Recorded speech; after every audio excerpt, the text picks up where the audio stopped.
Dear student, we are discuss about plus 2 biology chapter for reproductive health. In this lecture we cover about infertility, test tube baby and various technique to solve the infertility problems. तो infertility क्या होती है student? यानी कि infertility को हम बांझपन बोलते हैं, inability to produce the childrens. जैसे कुछ पेरेंट्स होते हैं वो बच्चों को जन्म नहीं दे पाते तो उसे हम इनफर्टिलिटी बोलते हैं। इनफर्टिलिटी का मतलब ये है कि बांझपन। ऐसा नहीं है कि मेल में भी कमी हो सकती है, मेल का स्पर्म काउंट कम हो सकता है, फीमेल के अंदर कई बार जो है एग नहीं बनता या जो ओविडक्ट होती है वो ब्लॉक होती है। तो इन प्रॉब्लम को सॉल्व करने के लिए एक इनफर्टिलिटी क्लिनिक बनाया गया है जिसके पास वेरियस टेक्निक हैं।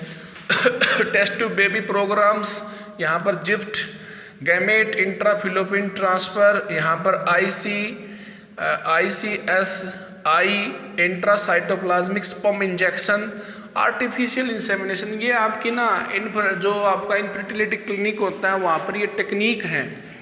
इसे ART बोलते हैं। ART की फुल फॉर्म होती है स्टूडेंट असिस्टेड रिप्रोडक्टिव टेक्नोलॉजी। ऐसा है इनफर्टिलिटी जो होती है वे पेरेंट्स बगैर कॉन्ट्रासेप्टिव के बगैर इनका न यूज करते हुए नॉर्मली सेक्सुअल कॉन्टैक्ट करते हैं तब भी वो बेबी को प्रोड्यूस नहीं कर पाते। इसका मतलब ये बड़ा बेटा, it is inability to produce the children in spite of a unprotected sexual cohabitations without contraceptive भी वो बेबी को प्रोड्यूस नहीं कर सकते। तो हम 1 बाय 1 टर्म को भी सोल्व करेंगे। कुछ स्टोरी मैंने आपको बता दी है। इनफर्टिलिटी बांझपन क्या होता है? Inability to produce the children, inability to produce children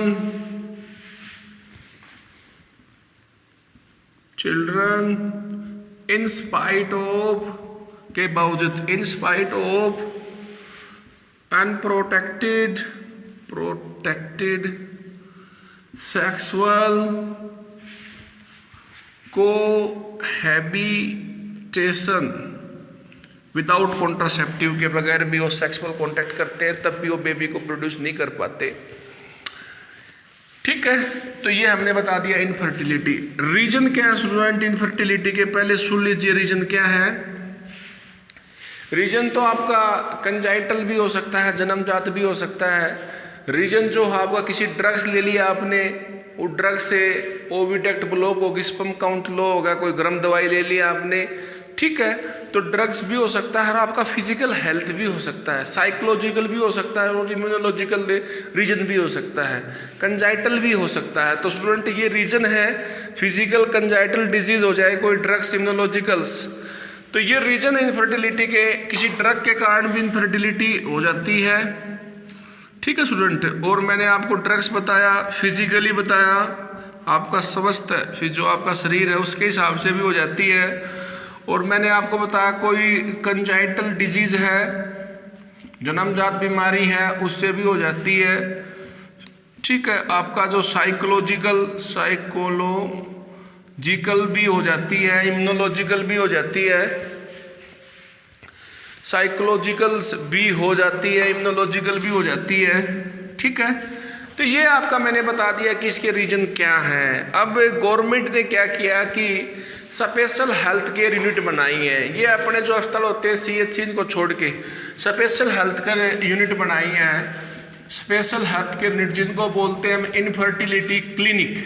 क्या बोलते हैं? Infertility clinic. उनके पास वेरियस टेक्निक होती हैं जिनका नाम है ART, असिस्टेड रिप्रोडक्टिव टेक्नोलॉजी। वो कैसी कोशिश करते हैं, वो डायग्नोज करते हैं भी क्या डिसऑर्डर है। वो स्पेशल टेक्निक को अपनाते हैं इनफर्टिलिटी क्लिनिक, और वो चिल्ड्रन को प्रोड्यूस करने के लिए टेक्निक अप्लाई करते हैं, बात सारी वही है। अब हम टेक्निक पे आ जाते हैं, तो इसका था स्टोरी वैसे simple. Okay, test tube baby. Test tube baby के अंदर क्या होता है स्टूडेंट? टेस्ट ट्यूब बेबी के अंदर हम मेल जो हेल्दी पार्टनर है उससे हम स्पर्म लेते हैं, फीमेल जो डोनर है जो हेल्दी है उससे एग लेते हैं। बाहर हम टेस्ट ट्यूब लैब के अंदर उन दोनों का हम फ्यूजन करते हैं, फर्टिलाइजेशन होता है। फर्टिलाइजेशन से जाइगोट बनता है, ठीक है। जाइगोट में सेल डिवीजन होता है, तो उसमें आगे और ब्लास्टोमर बन जाता है। काफ़ी सेल का डिवीजन होता है, वो हम बिल्कुल एक स्टिमुलेटेड इन्वायरमेंट में करेंगे। जो मदर एक जाइगोट बनाने के समय जो इन्वायरमेंट देती है बेबी को बनाने के लिए, वही इन्वायरमेंट हम लैब में क्रिएट करते हैं। तो भाई प्रोग्राम का नाम है बेटे test tube baby. Test tube baby programs के अंदर हमने क्या किया?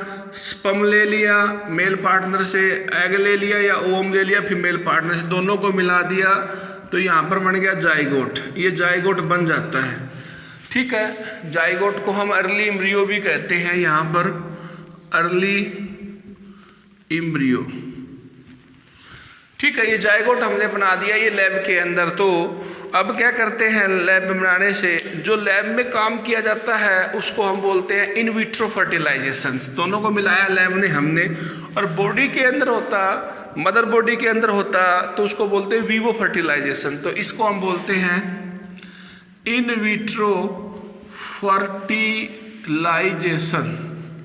ओके, लैब में किया है, एग ले लिया, स्पर्म ले लिया हमने, हेल्दी पर्सन से दोनों को मिला दिया, फ्यूजन कर दिया स्पेशल कंडीशन के अंदर, तो इन विट्रो फर्टिलाइजेशन। जाइगोट जो बन जाता है अर्ली एम्ब्रियो, जाइगोट जो बन जाता है जिसको अर्ली एम्ब्रियो बोलते हैं, यानी कि ब्लास्टोमर,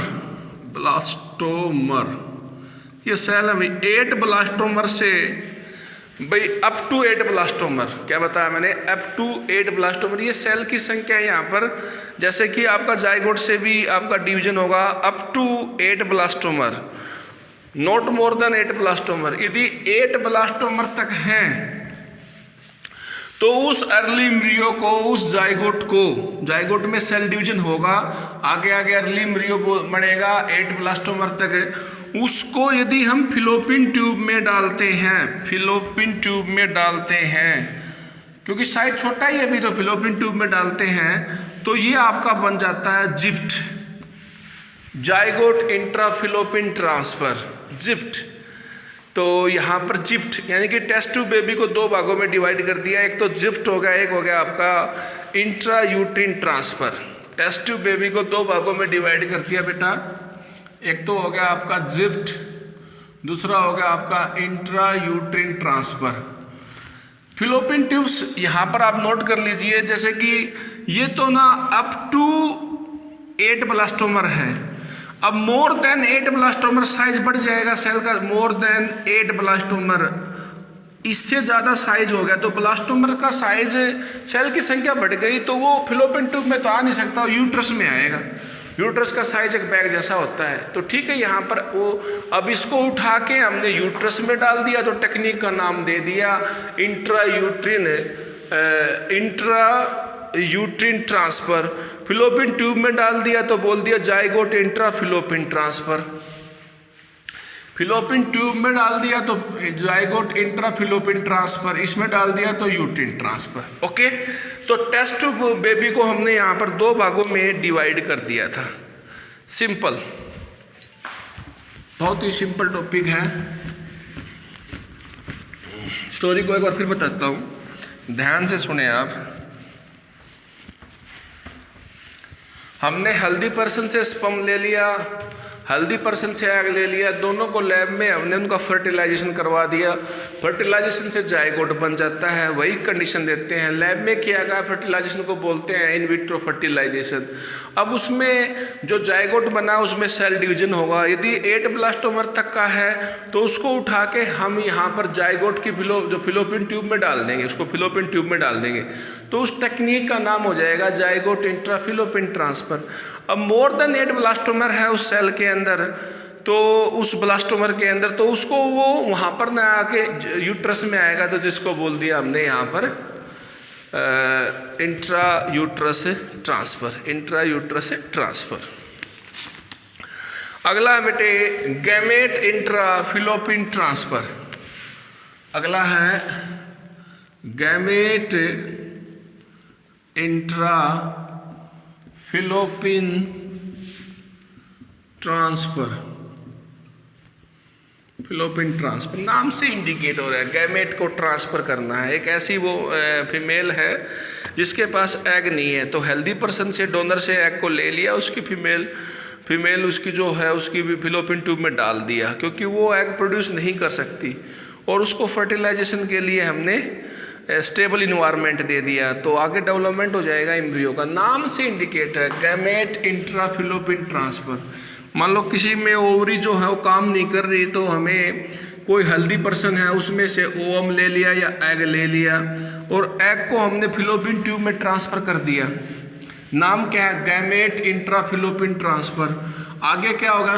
फर्टिलाइजेशन हो जाएगा, फर्टिलाइजेशन के बाद में क्या हो जाएगा? आपका एम्ब्रियो बन जाएगा। ठीक है, वो तो बाद की बात है। कहने का मतलब ट्रीटमेंट क्या किया हमने, जिसमें गैमेट की कमी थी वो गैमेट डाल दिया, ट्रांसफ़र कर दिया एक्सपर्ट डॉक्टर के द्वारा, नर्स के द्वारा। ठीक है, it is a transfer of an ovum collected from the healthy donor into the fallopian tubes of an other females which can not produce once.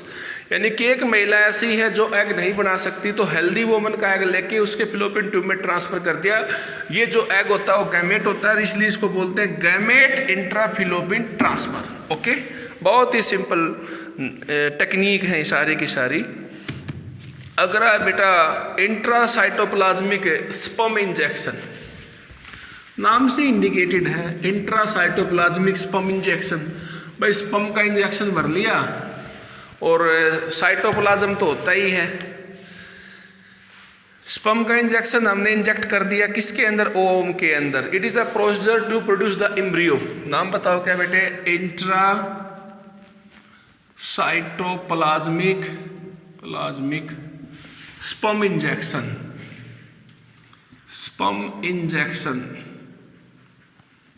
ठीक है, ये हो गया नाम। हमने इंजेक्शन ले लिया, उससे एम्ब्रियो बनना है। एक होता है स्पर्म को इंजेक्शन में ले लिया हमने, ठीक है, हमने ओम के अंदर डाल दिया इंजेक्शन के माध्यम से, स्पर्म और एग दोनों मिलेंगे तो एम्ब्रियो बनाएंगे। It is a procedure to form the embryo in the lab and by directly injecting the sperm into the eggs. तो हमने इंजेक्शन को सीधा ओम में इंजेक्ट करवा दिया और यहाँ पर एम्ब्रियो बनवा दिया। एम्ब्रियो बनाने के बाद में ये हमारा आगे का प्रोसीजर रहेगा वही सेम।